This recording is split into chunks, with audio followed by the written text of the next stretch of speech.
مگر فبیہ کی آنکھوں میں حیرانی تھی۔ حیدر اس کا ہاتھ چھوڑ چکا تھا۔ ابھی وہ کچھ بھی کہتی کہ اس کی دوست شیزا نے آگے بڑھ کر فبیہ کا ہاتھ حیدر کی طرف بڑھایا تھا، اور فبیہ بے یقینی سے اپنی دوست کو دیکھتی رہ گئی۔ اس نے تو سوچا بھی نہیں تھا کہ شیزا ایسا کرے گی، مگر وہ مسکرا رہی تھی۔ باقی لوگ بھی مسکراتے ہوئے ان دونوں کو دیکھ رہے تھے، جب اگلے ہی پل حیدر نے وہ ہاتھ تھام لیا، اور پھر فبیہ کی آنکھوں میں حیرانی اور اس کی آنکھیں حیرانی سے باہر پھٹنے کو آ گئی تھیں جب اس نے ایک بہت خوبصورت ڈبی کھولی۔ اس ڈبی کے اندر ایک خوبصورت انگوٹھی تھی، اور اب وہ ایک گھٹنا زمین پر رکھ کر فبیہ کی آنکھوں میں آنکھیں ڈال کر دیکھ رہا تھا۔ دیکھیں، میں نہیں جانتا یہ کب ہوا، کیسے ہوا، کیوں ہوا، کچھ بھی نہیں جانتا میں۔ ہاں، لیکن میں یہ جانتا ہوں کہ میں تمہاری معصومیت پر پہلی نظر میں ہی فدا ہو گیا تھا، اور میں تمہیں زندگی بھر اپنے دل کے قریب رکھنا چاہتا ہوں۔ میں تمہیں کھونا نہیں چاہتا، کسی بھی صورت میں نہیں۔ اس لیے میں تمہیں آج اپنی زندگی میں شامل کرنے کے لیے یہاں پر موجود ہوں۔ کیا تم مجھ سے شادی کرو گی؟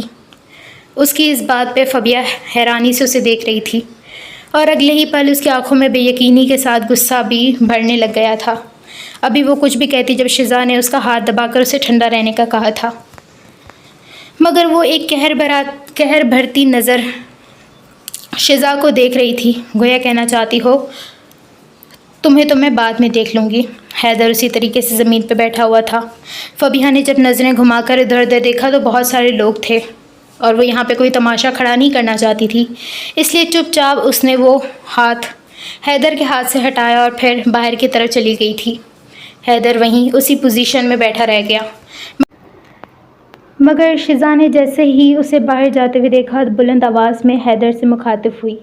وہ بہت شرمیلی لڑکی ہے، اسے یہ سب چیزیں پسند نہیں، پہلی بار ہے نا، اس لیے تھوڑا شرما گئی ہوگی، اسے وقت دو، وہ ضرور مان جائے گی۔ وہ حیدر کو دیکھ کر مسکراتے ہوئے کہہ کر فبیہ کے پیچھے جا چکی تھی۔ حیدر بھی مطمئن ہو گیا تھا، کیونکہ اتنا تو وہ جانتا تھا کہ فبیہ دوسری لڑکیوں کی طرح نہیں تھی، نہ وہ ایسی لڑکی تھی کہ فوراً ہاں کر دیتی، کیونکہ وہ پیسوں پہ مرنے والی نہیں تھی، اور اگر کوئی اور لڑکی ہوتی تو وہ خوشی سے بھی ساتویں آسمان پر جھوم رہی ہوتی، مگر وہ فبیہ تھی۔ اسے فرق نہیں پڑتا تھا کہ کس کے پاس کیا موجود ہے کیا نہیں، وہ بس اپنے کام سے کام رکھتی تھی، اور وہ ایسا ہی کر رہی تھی۔ یار فبیہ رک جاؤ، اتنا کیا غصہ؟ شیزا اسے روکنے کی کوشش کر رہی تھی، مگر وہ سب کو نظر انداز کرتے ہوئے باہر کی جانب بڑھ گئی تھی۔ اپنا منہ بند رکھو تم، یہ کیا تماشا لگایا ہوا تھا تم لوگوں نے؟ ہاں بتاؤ مجھے، میں نے تم سے یہ امید نہیں کی تھی کہ تم بھی اس چھچورے آدمی کی طرح حرکتیں کرو گی، بلکہ اس کا ساتھ دو گی، لیکن تم نے تو دے دیا۔ واہ شیزا واہ، میں نے کبھی بھی نہیں سوچا تھا کہ تم ایسا کرو گی۔ وہ غصے سے اس پہ پھٹ چکی تھی، اور شیزا منہ پر تالا لگائے سب باتیں سن رہی تھی، کیونکہ وہ اچھے سے جانتی تھی کہ ابھی وہ غصے میں ہے، اور وہ کچھ بھی کہہ کر اسے مزید غصہ نہیں دلا سکتی تھی، اس لیے خاموشی سے سب کچھ سن رہی تھی۔ اچھا معاف کر دو، میری غلطی ہے، وہ کان پکڑتے ہوئے اسے معافی مانگ رہی تھی، اور وہ اسے کھا جانے والی نظروں سے دیکھ رہی تھی۔ اچھا نا، اتنی خوبصورت چہرے پر غصہ مت لاؤ، میرا دل آ جاتا ہے تم پر، وہ شرارتی لہجے میں کہہ کر اس کا غصہ ختم کر رہی تھی، اور فبیہ نے دفع ہو جانے والی نظروں سے اسے دیکھا اور پھر آگے کی جانب بڑھ گئی تھی۔ شیزا اچھے سے جانتی تھی کہ وہ اس کو سچ میں چاہتا ہے، وہ اس کی دوست تھی، اس کا بھلا چاہتی تھی۔ وہ یہ بھی جانتی تھی کہ اپنے گھر کا سارا خرچہ وہ خود اٹھاتی ہے، اور ساری زندگی اس نے صرف اپنے گھر والوں کے لیے ہی سوچتے ہوئے گزار دی تھی، اور اب وہ دل سے چاہتی تھی کہ اس کی دوست اپنے بارے میں سوچے، خود کی زندگی اچھی بنائے، اور اسے حیدر اس کے لیے اچھی چوائس لگا تھا فبیہ کے لیے، کیونکہ وہ بالکل اسی کی طرح تھا، اس کا بہت خیال رکھتا تھا۔ مگر یہ چیز فبیہ محسوس نہیں کر سکتی تھی، لیکن شیزا محسوس کر گئی تھی، اور اس لیے اس نے فیصلہ کر لیا تھا کہ وہ حیدر کا ساتھ دے گی، اور اس نے حیدر کو کہہ دیا تھا کہ وہ اسے منائے گی، لیکن اگر اس نے اسے دھوکہ دیا تو پھر یا تکلیف پہنچانے کی کوشش کی تو پھر شیزا سے برا کوئی نہیں ہوگا۔ اور اس کی اس بات پہ حیدر ہلکا سا مسکرایا تھا، کیونکہ اس نے اسے کہہ دیا تھا کہ وہ مر تو سکتا ہے مگر اسے تکلیف نہیں دے سکتا، اور اس کی اس بات پہ شیزا بھی یقین کر چکی تھی، اور اب اس کا ارادہ اس کو منانے کا تھا، کیونکہ وہ ماننے کو تیار ہی نہیں تھی، مگر اس نے سوچ لیا تھا کہ وہ اسے کیسے بغیر کر منائے گی، اور پھر شزا کا یہی معمول بن گیا تھا۔ وہ فبیہہ کے گھر بھی آ کر اسے بس یہی سمجھاتی تھی کہ وہ حیدر کے بارے میں ایک بار سوچے، مگر فبیہہ ہر بار ان باتوں کو نظر انداز کر دیتی تھی اور یہی کہہ دیتی تھی کہ ان امیر لڑکوں کے بس یہی حربے ہوتے ہیں لڑکی کو اپنی طرف مائل کرنے کا، جب کام پورا ہو جاتا ہے تو ٹیشو پیپر کی طرح پھینک دیتے ہیں، لیکن میں کسی کے ہاتھ کی کن پتلی نہیں بنوں گی۔ ہر بار وہ ایسا ہی جواب دے دیتی تھی، مگر شزا بھی ہار ماننے والوں میں سے نہیں تھی۔ وہ بھی اپنی ہر کوشش کر چکی تھی اور آگے کرنے کا ارادہ رکھتی تھی، اور اب نہ چاہتے ہوئے بھی فبیہہ حیدر کے بارے میں سوچ رہی تھی، کیونکہ شزا کی باتیں اس کے دل میں کہیں نہ کہیں گھر کر چکی تھیں، اور وہ نہ چاہتے ہوئے بھی اس انسان کو سوچ رہی تھی جو پہلی نظر میں ہی اسے بہت برا لگا تھا۔ شزا نے اس کو اس کی خوبیاں گنوائی تھیں، وہ خوبیاں جو آج تک فبیہہ نے اس کے اندر نہیں دیکھی تھیں، مگر پتہ نہیں کیسے شزا نے دیکھ لی تھی، اور وہ اسی وجہ سے پریشان تھی کہ وہ اپنے کام پہ زیادہ دھیان بھی نہیں دے پا رہی تھی، بس خیالوں میں کھوئی رہتی تھی، اور آج بھی وہ انہی خیالوں میں گم تھی جب اس کے باس نے اسے دیکھ لیا تھا اور اب وہ ان کے سامنے موجود تھی۔ غزان نے جب ٹیبل پر ہاتھ مارا تو وہ کسی خیالوں سے باہر نکلی اور پھر غزان کو دیکھنے لگی۔ وہ نہیں سمجھ پا رہی تھی کہ آخر اسے کیا ہو گیا ہے۔ جب فبیہہ نے اپنی نرم آواز میں بس اتنا ہی کہا تھا کہ سر کچھ پرسنل پرابلم ہے، اور اب میں اپنی پرسنل پرابلم کسی سے شیئر کرنا پسند نہیں کرتی، اور بس ان چند جملوں نے ہی غزان کو اس کی اوقات دکھا دی تھی۔ وہ جو یہ سوچ کر بیٹھا تھا کہ وہ اس کو فوراً بتا دے گی کہ اس کو کیا پریشانی ہے، مگر اس نے اسے سیدھا منع کر دیا تھا، اور یہ بات اسے ناگوار گزر رہی تھی، مگر بہت مشکل سے اپنے چہرے کے تاثر سنبھالتے ہوئے مسکرایا تھا۔ فبیہہ تو مسکرا بھی نہ سکی اور شرمندہ نظروں سے باہر کی جانب بڑھ گئی تھی۔ اس کے جاتے ہی غزان نے ایک لمبی سانس باہر خارج کی تھی، کیونکہ اسے کوئی مسئلہ تو تھا، مگر وہ اسے بتانا نہیں چاہتی تھی، اور وہ بس اس وقت کا انتظار کر رہا تھا جب وہ اسے اپنا مسئلہ بتائے۔ جب گھر پہنچی تو گھر میں عجیب سی ہلچل وہ محسوس کر سکتی تھی۔ وہ جب بھی گھر آتی تھی تو گھر میں ایک سناٹا سا ہوتا تھا، مگر آج ویسا کچھ بھی نہیں تھا۔ دروازہ کھولا، جب اندر گئی تو سامنے کا منظر دیکھ کر وہ اپنی جگہ پر جم سی گئی تھی۔ اگر کوئی کہتا کہ پتھر کا مجسمہ کیسا ہوتا ہے تو اس وقت کوئی بھی فبیہہ کو دیکھ کر یہ کہہ سکتا تھا کہ ہاں، وہ ایک پتھر کا مجسمہ بن گئی تھی۔ وہ پریشان حیران نظروں سے سامنے کا منظر دیکھ رہی تھی جہاں پر حیدر جیلانی اپنی فیملی کے ساتھ موجود تھا۔ وہ نہیں سمجھ پا رہی تھی کہ وہ یہاں پر کیا کر رہا ہے اور اس کی فیملی وہاں پر کیا کر رہی ہے۔ سامنے ہی چھوٹے سے صحن میں حیدر جیلانی اپنے والد زرقان جیلانی اور اس کی والدہ نسرین جیلانی کے ساتھ موجود تھا۔ اسے یقین نہیں آ رہا تھا کہ وہ لوگ وہاں پر آئے ہیں۔ آخر اتنا امیر آدمی اس چھوٹے سے گھر میں، اس تنگ گلیوں میں، اس غریب کھانے میں موجود تھا، اور یہ بات اسے حیرانی میں مبتلا کر رہی تھی۔ جب اچانک سے سب کی نظر دروازے پہ گئی تو وہاں پر فبیہہ کو کھڑا دیکھ کر سب لوگ خوش ہو گئے۔ نسرین بیگم کی نظر جیسے ہی فبیہہ پہ پڑی تو وہ خوشی سے اس کی طرف بڑھنے لگ گئی تھیں۔ انہیں فرق نہیں پڑتا تھا کہ وہ لوگ امیر تھے یا غریب، وہ ایک اچھے دل کی عورت تھیں اور انہیں پہلی نظر میں ہی وہ بہت اچھی لگی تھی۔ وہ مسکراتے ہوئے اس کے سر پر ہاتھ رکھ چکی تھیں۔ زرقان جیلانی بھی اسی طریقے سے مسکرا رہے تھے۔ آواز میں ایک روب تھا مگر لہجے میں انتہائی نرمی۔ البتہ حیدر نظریں ہاتھوں پر جمائے بے چین لگ رہا تھا، جیسے اسے ڈر ہو کہ فبیہہ کیا جواب دے گی، کہیں وہ انکار نہ کر دے، مگر اسے فبیہہ کے گھر والوں سے مل کر ایسا لگ رہا تھا کہ وہ انکار نہیں کرے گی۔ اس کے گھر والوں کا رویہ ان لوگوں کے ساتھ بہت اچھا تھا اور وہ لوگ سمجھ گئے تھے کہ انکار نہیں ہوگا، اس لیے وہ بھی ایک طریقے سے مطمئن تھا، اور یہ تو وہ بھی جانتا تھا کہ ان لوگوں کو وہاں پر دیکھ کر اس وقت وہ حیران ہوگی اور شاید وہ غصے میں بھی ہو، مگر یہ غصہ وقتی طور پر وہ مان گیا تھا۔ مگر ان کے گھر والوں سے بات کر کے وہ سمجھ گیا تھا کہ رشتہ تو پکا ہی ہے۔ نسرین بیگم نے فبیہہ کو اپنے برابر میں بٹھا لیا تھا۔ وہ تو ابھی تک حیرانی میں ہی تھی، اسے سمجھ نہیں آ رہا تھا کہ یہ کیا ہو رہا ہے۔ جب نسرین بیگم نے اس کے سر پر ہاتھ رکھ کے یہ کہا کہ میں فبیہہ کو اپنے بیٹے حیدر کے لیے مانگتی ہوں، تو فبیہہ کو لگا کہ کوئی اس چھت کو اس کے اوپر گرا رہا ہے۔ وہ تو سوچ بھی نہیں سکتی تھی کہ وہ لوگ یہاں پر اس کا رشتہ مانگنے آئے ہیں، اور حیدر سچ میں اس سے شادی کرنا چاہتا ہے۔ اسے تو اس چیز کا علم ہی نہیں تھا۔ نسرین بیگم مزید بولیں، مجھے تو ویسے بھی ایسی ہی بہو چاہیے تھی میں ہمیشہ سے سوچتی تھی کہ اگر یہ کسی اور لڑکی کو پسند کر کے ہماری بہو بنا کے لے آیا اور وہ ہمارے طور طریقوں پر عمل نہ کر سکی تو پھر کیا ہوگا، لیکن مجھے سادہ سی لڑکی چاہیے تھی۔ مگر دیکھو اللہ نے میری دعا کیسے قبول کر دی۔ اسے جو لڑکی پسند آئی ہے وہ بالکل ویسی ہے جیسی مجھے پسند ہے، اور تم تو مجھے پہلی نظر میں ہی بہت اچھی لگی ہو۔ میں بہت زیادہ خوش ہوں اور میں بس جلد سے جلد اپنی بیٹی کو اپنے گھر لے جانا چاہتی ہوں، کیونکہ میری کوئی بیٹی نہیں ہے اور میں چاہتی ہوں یہ میری بیٹی بن کے رہے۔ آپ فکر مت کیجیے، میں ہمیشہ سے اپنی بیٹی بنا کے رکھوں گی اور ہمیشہ خوش رکھوں گی۔ نسرین بیگم نے محبت سے سب کو دیکھ کر کہا تھا۔ فبیہ کی ماں نے اپنی بیٹی کو دیکھا تھا۔ وہ یہ تو چاہتی تھیں کہ ان کی بیٹی اپنے گھر کی ہو جائے، اور اگر اس کے لیے اتنا اچھا رشتہ آیا تھا تو وہ بھلا کیوں منع کرتی۔ مگر فبیہ کے چہرے کے تاثرات وہ دیکھ چکی تھیں اور وہ پہلے اس سے بات کرنا چاہتی تھیں تاکہ وہ اپنی بیٹی کی رضامندی جان سکیں۔ انہوں نے ان سے کچھ وقت مانگا تو وہ بھی خوشی خوشی وقت دینے کو تیار ہو گئے تھے۔ البتہ حیدر جو سوچ کر آیا تھا کہ وہ لوگ فوراً مان جائیں گے، وہ سمجھ گیا تھا کہ بات جتنی آسان لگ رہی تھی اتنی نہیں ہے، مگر پھر بھی اس کے گھر والوں کا رویہ دیکھ کر اسے امید تھی کہ انکار نہیں ہوگا۔ وہ اسی طریقے سے مسکراتے ہوئے اپنی ماں کے برابر بیٹھی فبیہ کو دیکھ رہا تھا، جو اپنی نظریں ہاتھوں پر جمائے ہوئے تھی اور پتہ نہیں کیا سوچ رہی تھی۔ اور پھر اس شام سب لوگ خوشی خوشی وہاں سے لوٹ گئے تھے۔ ان کے نکلنے کی دیر تھی کہ اس چھوٹے سے صحن میں جنگ کا ماحول تیار ہو چکا تھا۔ وہ سیدھا اپنی ماں کے پاس آ کر انہیں انکار کر چکی تھی، اور وہ تو سمجھ نہیں پا رہی تھی کہ ان کی بیٹی آخر منع کیوں کر رہی ہے۔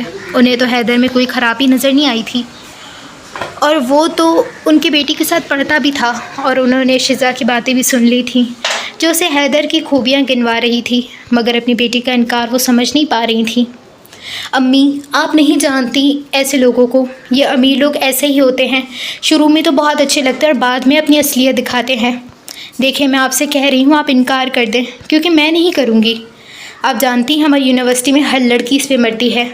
اب آپ خود بتائیں، شادی کے بعد مجھے یہی ڈر لگا رہے گا کہ کہیں کوئی اور لڑکی اسے مجھ سے چھین نہ لے گی، اور معذرت کے ساتھ میں ڈر کے زندگی نہیں جی سکتی، اس لیے میرے یہ جڑے ہوئے ہاتھ دیکھیں اور انکار کر دیں ان کو۔ وہ ایک سانس میں اپنی بات مکمل کر کے صحن میں رکھی چارپائی پہ بیٹھ چکی تھی، اور اس کی ماں اور بہنیں منہ کھولے اس کا یہ رویہ دیکھ رہی تھیں۔ ایسا پہلی بار ہوا تھا کہ وہ اتنی اونچی آواز میں بات کر رہی تھی۔ آج سے پہلے اس نے کبھی بھی اونچی آواز میں اپنی ماں سے بات نہیں کی تھی۔ باجی، مجھے تو سمجھ نہیں آتا آپ کو مسئلہ کیا ہے؟ قسمت والوں کو ملتے ہیں اتنے اچھے رشتے۔ آپ نے دیکھا نہیں آنٹی کتنی محبت سے آپ سے بات کر رہی تھی، اور ایک آپ ہیں جو سننے کو بھی تیار نہیں ہے۔ خدا کے لیے سوچیں، روز روز ایسے رشتے نہیں آتے، اور آپ نے خود کہا ان کے پیچھے لڑکیاں مرتی ہیں، مگر کیا وہ لڑکیوں کے پیچھے مرتے ہیں؟ نہیں نا۔ اگر وہ بھی ان لڑکیوں کے پیچھے چلتے تو پھر بات الگ تھی کہ ان میں خرابی ہے یا وہ دل پھینک ہیں، مگر ایسی کوئی بھی بات نہیں ہے۔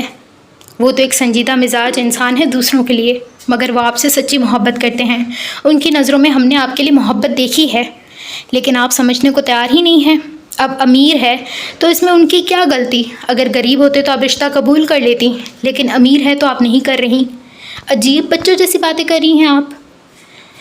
نبیہہ جو نہ چاہتے ہوئے بھی اپنی بہن کو اچھی خاصی سنا چکی تھی، کیونکہ قسمت نے ان کی دہلیز پہ دستک دی تھی، اور وہ اپنی بے وقوفی کی وجہ سے قسمت کو دوبارہ لوٹا رہی تھی، مگر انہوں نے سوچ لیا تھا کہ وہ یہ اسے بے وقوفی ہرگز نہیں کرنے دیں گی، اور اس لیے وہ اسے اچھی خاصی سنا چکی تھی۔ اور فبیہ غصے سے چارپائی پہ بیٹھ گئی تھی۔ کچھ پل تو وہ ساکت ہو کر ان کی باتیں سن رہی تھی، کیونکہ غلط تو وہ بھی نہیں کہہ رہی تھی۔ اگر سوچا جائے تو وہ اپنی جگہ پہ صحیح تھی۔